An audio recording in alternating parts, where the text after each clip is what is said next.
बहुत से साथी हमारे थे। अब मिश्रा जी, इस सरकार में ऐसी दुर्दशा आ गई है शिक्षा मित्रों की कि अब क्या बताया जाए कि अपने मानदेय को लेकर के लाले पड़े हैं। मानदेय की स्थिति है, हमारे बेसिक के शिक्षा मित्र साथी जिसको मानदेय मिलना चाहिए, 30 दिन वो आपके यहाँ काम कर रहा है और उसके बाद 1 महीना, 1.5 महीना, 2 महीना वो मानदेय की स्थिति नहीं है। अभी बेसिक के साथियों के हमारे मानदेय की स्थिति, बहुत साथियों ने हमसे प्रश्न किया था। आज हम गए, निदेशालय गए थे, हम वहां भी गए, हमने पता किया तो पता लगा कि ग्रांट ही नहीं है। रिमाइंडर भेजा जा चुका है, हमारे सामने ही भेजा गया, सारी चीजें हैं। अब शासन से जब ग्रांट स्वीकृत होगी तब मिलेगी। ऐसी स्थिति आ गई है शिक्षा मित्रों के मानदेय के लिए हमको 1 नहीं, 2 नहीं, 3, 4 स्थितियों में 4 बार जाकर के करना पड़ रहा। क्या दुर्भाग्य है विभाग का, क्या शिक्षा विभाग की ऐसी स्थिति हो गई है कि बताइए। अब हमारे साथ शाही जी भी जुड़े हैं, इनको अध्यापकों के वेतन की व्यवस्था 1 तारीख से लेकर 2 तारीख के बीच में हो जाती है। हमारे शिक्षा मित्र 10,000 पाने वाले हैं, उनको 2-2, 3-3, 4-4 महीने लगते हैं। ये शासन का काम है, विभाग का काम है। हमारा काम तो है नहीं कि मानदेय की व्यवस्था हम करें, ये सारा काम विभाग को देखना चाहिए। हमारे साथी परेशान है, हम उसको लेकर के भी गए थे। तो ऐसी कठिनाइयां विभाग झेल रहा है, शिक्षा में झेल रहा है, हमारे साथी झेल रहे हैं, जितने भी संविदा कर्मी है सभी झेल रहे हैं। अभी आई थी हमारे साथ, अभी कल हमारे पास फोन किया था हमारा रसोईया है कि सर 4 महीने हो गए, मानदेय अभी हम लोग नहीं मिला। ये स्थितियां उनकी भी है, सारे लोगों की है। तो है, ये सब विभाग की स्थिति में जा रहा है।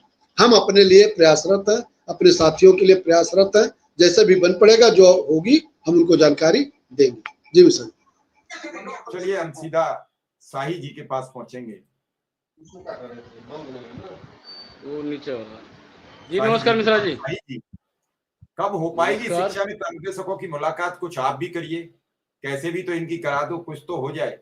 आप भी कहते हो लोग उम्मीद में जी रहे हैं, लेकिन बिना मुख्यमंत्री की मुलाकात के कोई रास्ता दिख नहीं रहा है, जो मैं समझ पा रहा हूँ।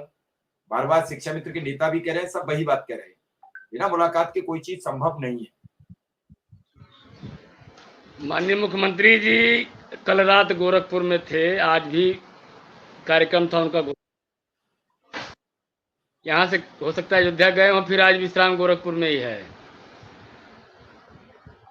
अब वो एसडी क्या बताते क्या नहीं बताते ये अलग विषय है।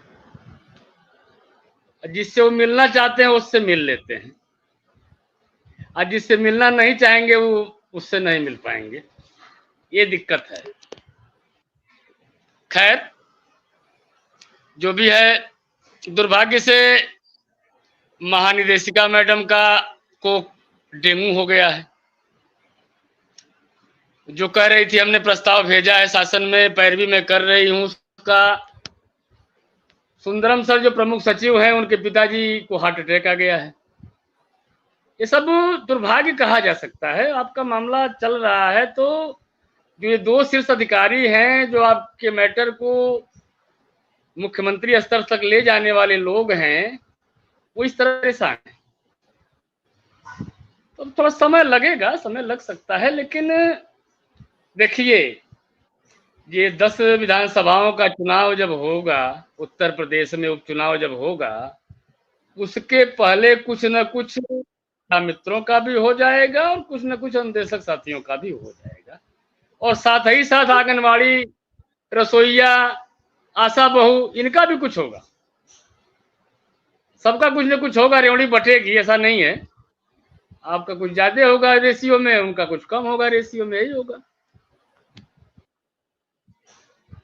पूरी सरकार लगी हुई है हरियाणा बचाने में, लेकिन लगता नहीं बच पाएगा। पूरा केंद्र सरकार, जहां जहां सरकारें हैं, मध्य प्रदेश, राजस्थान, छत्तीसगढ़, सारे लोग लगे हुए हैं ये हरियाणा बचाने के लिए। लेकिन हरियाणा बचता दिख नहीं रहा है मिश्रा जी। आज तो ऐलान कर दिया अमित शाह ने बड़ा कि सारे अग्निवीरों को हम नौकरी देंगे। गांव में बीजेपी के नेता घुसने नहीं दिए जा रहे हैं।